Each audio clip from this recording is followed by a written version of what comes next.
Well, good afternoon, everyone, and good morning to wherever you are and wherever you are globally. I want to welcome everybody and thank you very much, Bob, for the introduction starting off our presentation. I want to start off by introducing myself. My name is Terry Mitchell, and I acknowledge that I'm living on the traditional territories of the Blackfoot Confederacy, and all the citizens who make their homes in the Treaty 7 lands of southern Alberta, welcome to you.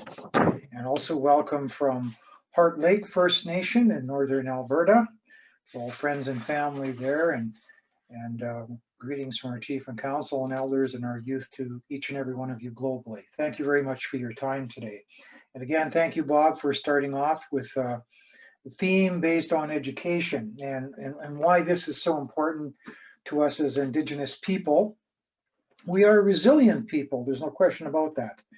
But education in the Indigenous economy is very important.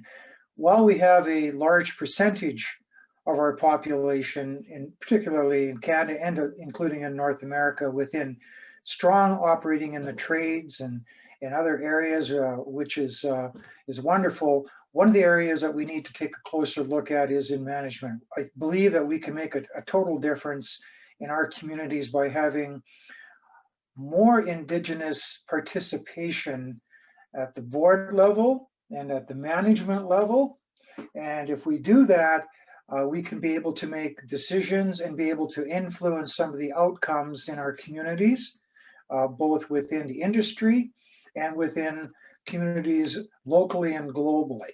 So today's presentation is called Effective Relations Between Industry and Indigenous Communities. And Bob started off with that by giving an outline of what we're about and what the Canadian Institute does for management programs. It's a nice theme to have because essentially what it does is it lets us know that there's programs out there available for everyone, and you can take this online, and we have programs right across Canada, North America, UK, United States, and soon to be in New Zealand and Australia. So having said that, I'm going to continue off with our presentation and segue from where Bob left off.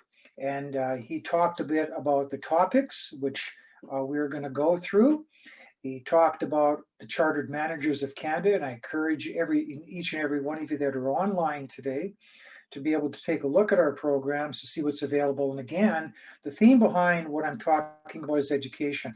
The key behind everything that we do is to get a good education so that one can become very proficient in some of the opportunities that are becoming available globally. Also want to give a warm welcome to those that are joining today, and thank very much for the World Indigenous Forum for being able to give us this venue to be able to share what we're about to say today. And again, I don't want to belabor the point, but education is the key, and some of our programs that we have available are online. And again, Bob went through that.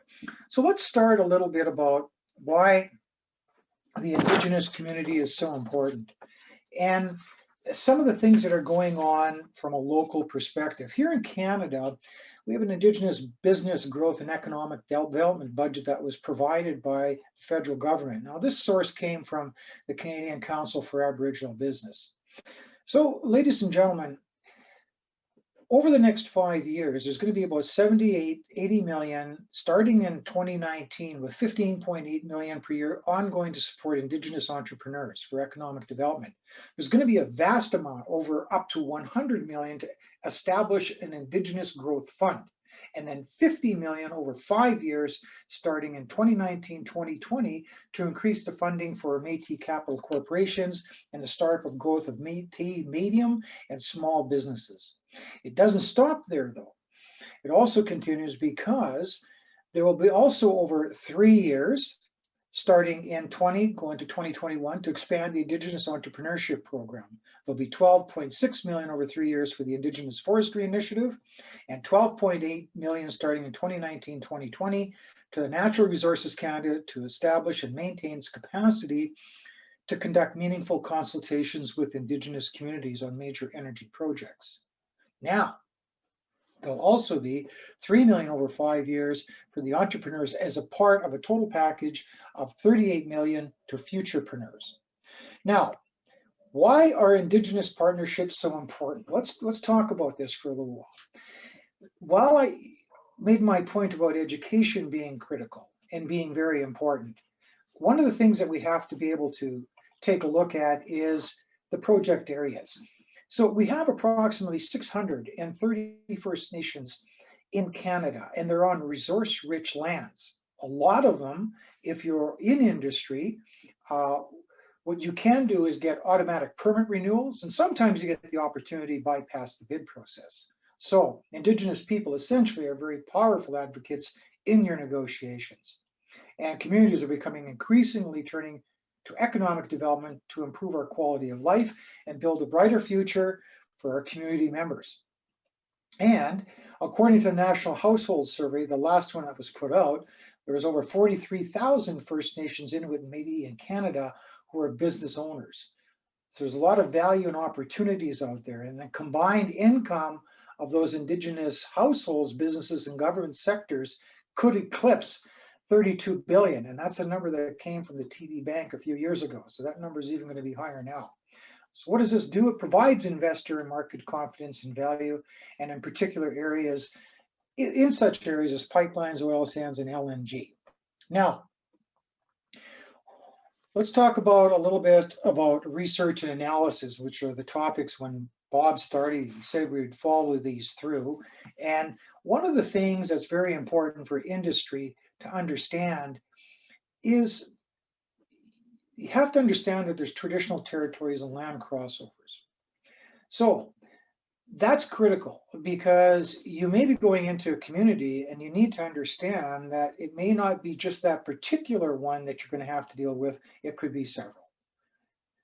Second, research band governance structure. What's the political side versus the business? Beginning to find, particularly in North America, some of our more powerful groups are the ones that become a little more sophisticated, say in business, have actually separated the politics from the business. And you'll find they have operating entities within the business sector separate from the politics, which is seems to work very well for those organizations that are very productive right now. It's got the opportunity when you split the two that yes, you are dealing with two different groups, but becomes a very viable and a very good way of doing business. Keep them separated. What next do I have to do? Well, I have to become sensitive with the cultural issues. And I believe that each particular group has its own particular identity. And that's really important from the outside. From an industry perspective, what you do is you try to do your homework and understand what those issues are. Understand that you're going to be going and dealing with different chiefs and councils. What's their priorities? What are the election dates? What are some of the history of the recent projects? Who are the operators in the area and their established partners? Does that particular group want a partner? Maybe they don't, maybe they do. Those are questions you need to ask. What are the local culture, heritage issues, and labor force? Those are things you need to know prior to going in. Doing your homework ahead of time. Who are those Indigenous owned business? And while it is important to know, what's the governance? Is it third party or is it being handled independently? So let's talk a little bit about the topic of early bird awareness. What can happen is one of the things that people don't want to do is get into a win, or we want to get into a win situation, I'm sorry, but you don't want to get into a lose situation. And the real key behind that is ensuring that you do your homework ahead of time and try not to get into any process where you're going to get yourself into legal battles with anybody. Nobody wants that. It's got to be a win-win situation for both sides. So one of the things that's really, I find a very strong attribute for a lot of companies and organizations is they have consistency in their people communication. That's meaning that there's one or two people that are in charge of the communication for the organization. And they're keeping it consistent so that you're dealing with the same person all the time on both sides. It's not changing. Once you start changing it, then you run into problems where, he said, she said. certain things, and another person comes in and all of it changes again. And that just keeps rotating. And if you keep rotating it like that, you keep running into more problems. So a couple things are important. One thing is there's a differentiation between Indigenous and corporate in terms of patience. The Indigenous culture, typically our patience is very high. We have a lot of that, okay? And that's a good thing. A lot of times though, because with corporations, there's budgets, or there's shareholders, there's people that want to get profit margins up in a particular quarter. So the patience is going to be low. And that right there is where the difference comes in, that one has to understand that the Indigenous patients will be high, but the corporate patients will be low. And the other thing is, be a little bit aware of what some of the chief and council mandates are, or the leadership within that particular group, be it Métis or Inuit. What are some of the priorities for the elders, youth centers? You know, what do those look like? What are some of them going to be? Values. On one side, you're going to have Indigenous values and then corporate values. And on this side with Indigenous, we're going to have trust, confidence, self-determination. There'll be social benefits, protection of the environment, our respect for our culture and our heritage, looking for economic development, and ensuring our youths and elders have opportunities. On the other side of the corporate, it goes trust, and you'll find integrity, reliability, commitment, and you'll get organizations, for example, which I'm a part of, the Graham Group. We even have that in the bottom of our business cards, which is a great model to use. The next one is certainty, company benefits, protection of environment, profit target, shareholder value, and employees. So what happened here? Well, each side has its own value. And really, it's not that they're really different. The idea is to respect each one's particular value from each side. So if you're coming from the company, make sure that you know ahead of time what those key values are from the Indigenous side, and from the Indigenous side, when you're crossing that bridge, or the priorities from the corporate side. Now, let's talk a little bit about initial contact. One of the things I've run into, it's not just even acronyms, but getting into the corporate speak.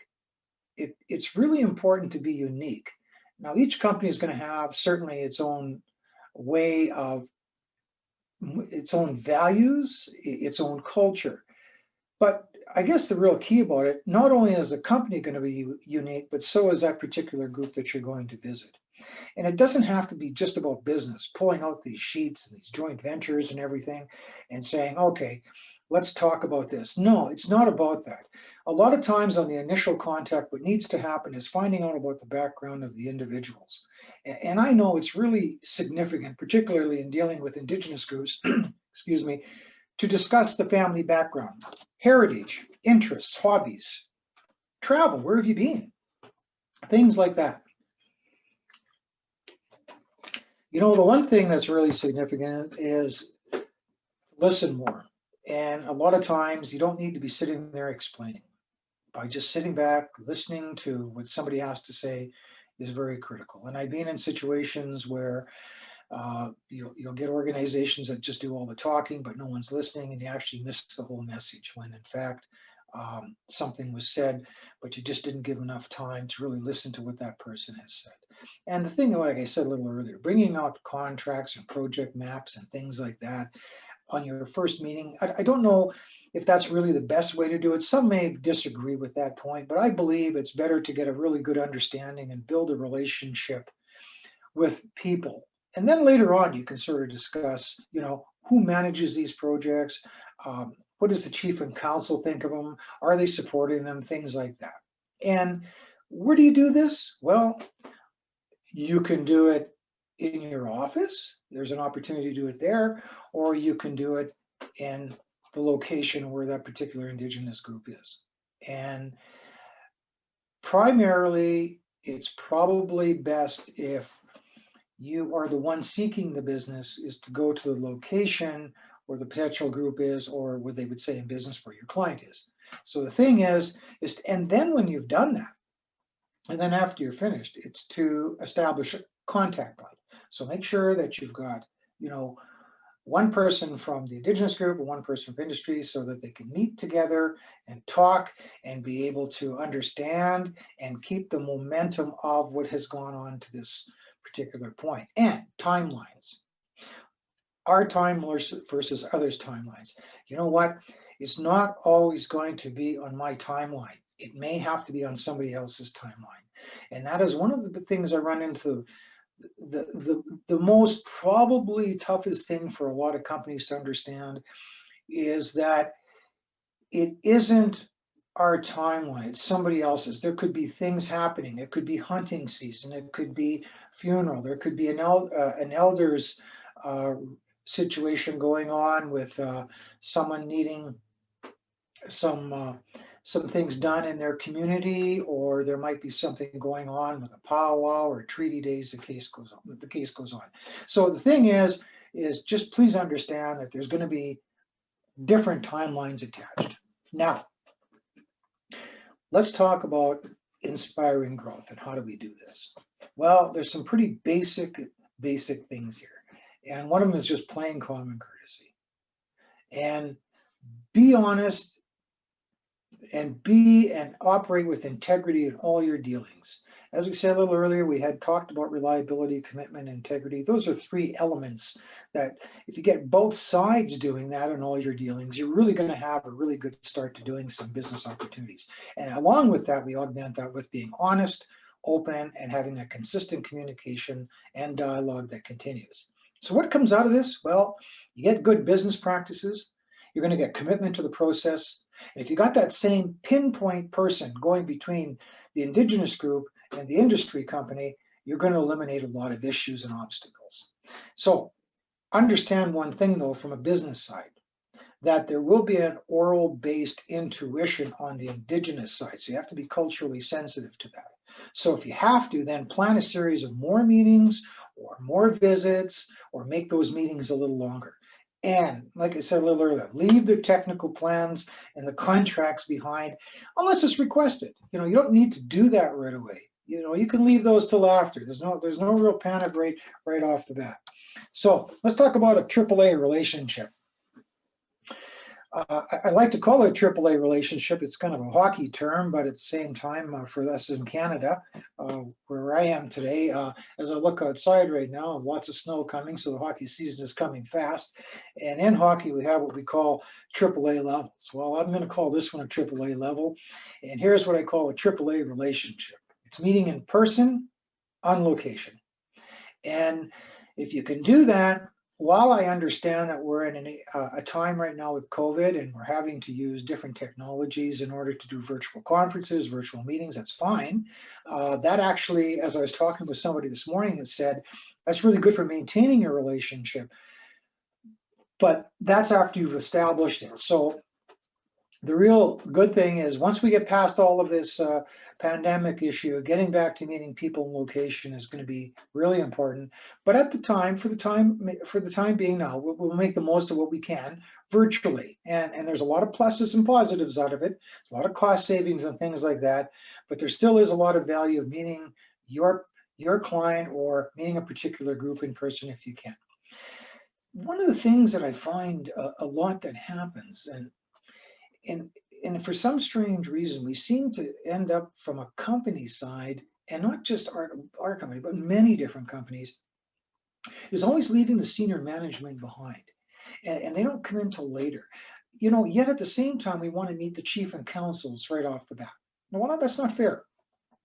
If we're going to do this, have it so senior management is meeting at the very first meeting with the chief and council, or the chief and council might have some representatives. It could be the president and CEO of a NEC Dev.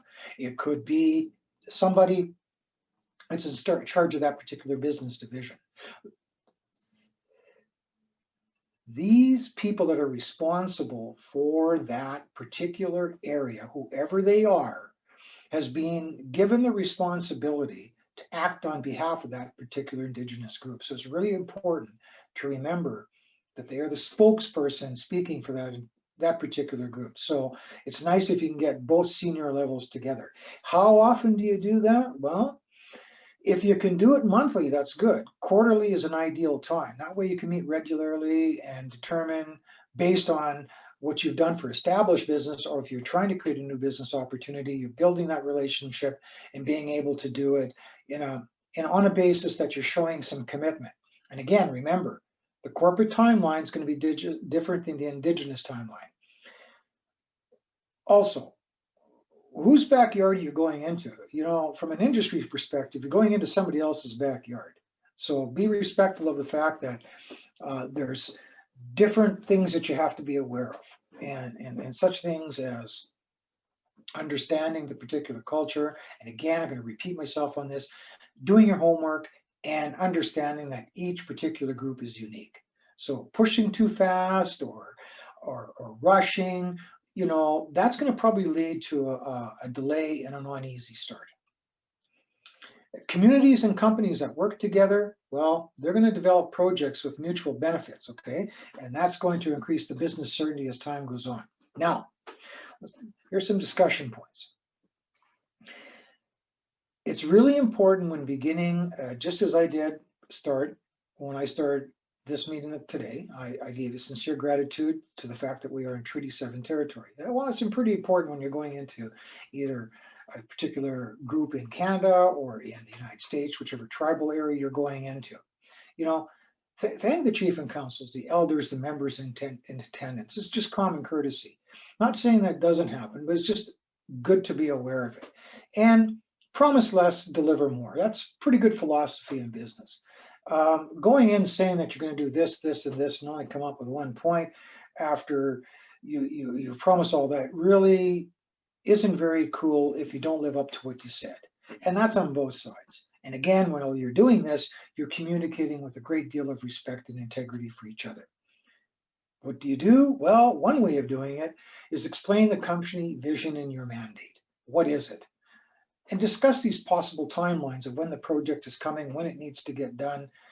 Explain things. Is there an opportunity for me today to do business with you?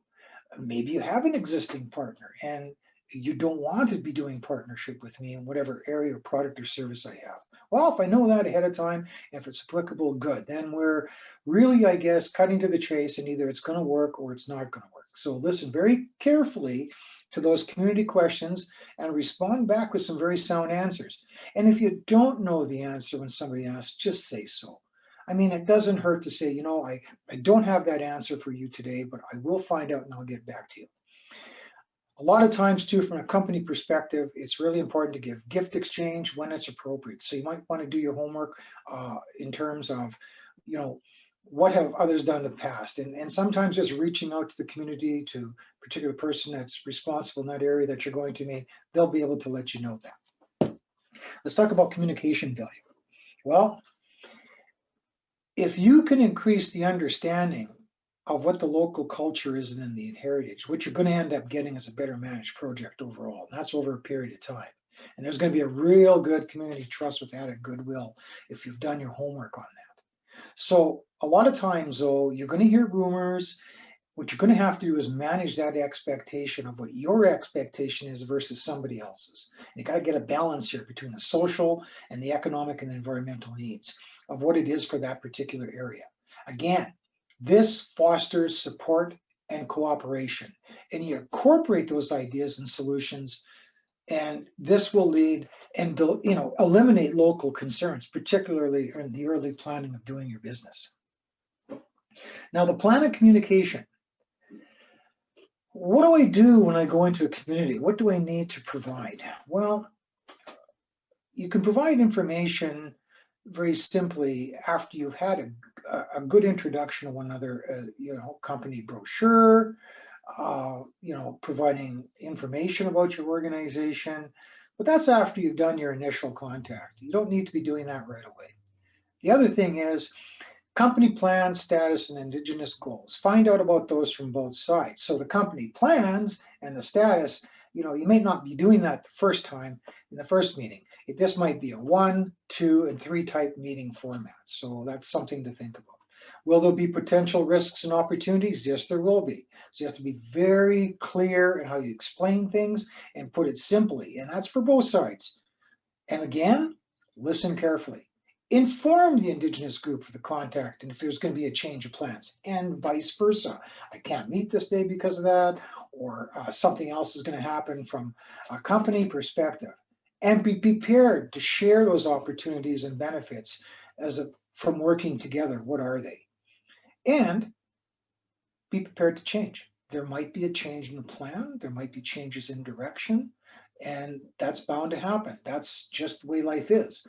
Things will change. So if you're aware of that ahead of time and don't take it personally, just understand that that's just a part of doing business. Will there be some unexpected things that will happen? Yes, there will be delays. It could be hunting, fishing, funerals, family functions. It's going to take precedence over planned business meetings. I can assure you of that. And a lot of times, Maine Indigenous leadership are often extremely busy and they may have to deal with some other things, and not just business, but added social issues. So projects will face challenges, okay, if the local community does not support the project. So it's very important to be aware of these things ahead of time. And Indigenous members reaching out for opportunities before the projects may happen, can happen, and that's okay. Uh, that's actually giving you a bit of awareness ahead of time that this is coming. So that's a good thing. That's a lead time. And if you're actually getting that, that means obviously then you've done some really good work in the past. However, be aware that sometimes you will get some individuals that might have their own personal agenda. So you have to really ferret out who you're dealing with. And what I mean by that from an industry perspective, be lots of different groups that will layer themselves, say, in front of an Indigenous group and act on behalf of that group, but may not have their best interests in mind at that particular group. And what I mean by that is some individuals put their own priorities ahead of the group they're representing. And that's actually not fair to either side. So if you're feeling that, then that's probably an idea that maybe I've got to reach out or I got to figure out how to solve this issue before it gets too late and something doesn't work for both sides. So in summary, what am I saying here? Well, mainly it's this. Be consistent in your approach to Indigenous meetings with any particular group. Be consistent with people, keeping the same people there, keeping the same people one-on-one working together, especially in the beginning. Later on, you can hand off the baton to others, but it's really important to keep it consistent and live up to your commitments. If you say you're going to do it, do it. Write it down, make sure that you're going to do it from both sides, and meet with elders and community members as much as you can. I've been in situations where industry has been in meetings and they've sat and just talked to the table in front of them, but did not respect the fact that it wasn't really the people at the table. They're ultimately going to make the decision. It's everybody in the room. And community members have a very large role in this. So you have to be aware of that everybody is involved. And consider mutual event participation. If there's certain events coming up, such as a powwow or treaty days or an event of this particular area, join in, participate, support it. And also, when you're doing your plans and things like that, reflect that there's going to be some Indigenous input in these plans. Include the traditional knowledge if you can. But that's going to take only awareness after you've been out there. And again, you've got people, the right people working and understanding what that community is all about. Understanding the community support is very, very important, because getting that community support is going to help you go further down the line in terms of building the relationship and leading to a project or business for both sides. So I like to call it the three E's: economic development, employment, and education. Typically, you'll run into a lot of Indigenous groups that will really revolve around this. Not saying that everyone does, but those are really important components.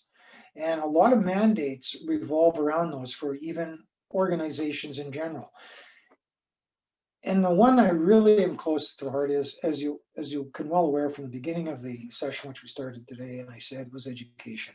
And that's why I'm really happy to have the CIM a part of this today. The Canadian Institute of Management provides management programs that are available globally online.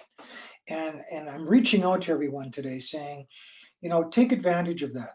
let's rise up together and as Indigenous people globally and embrace education as much as we can so that we can make a difference in boardrooms, in executive groups, because that's where the real change is going to happen.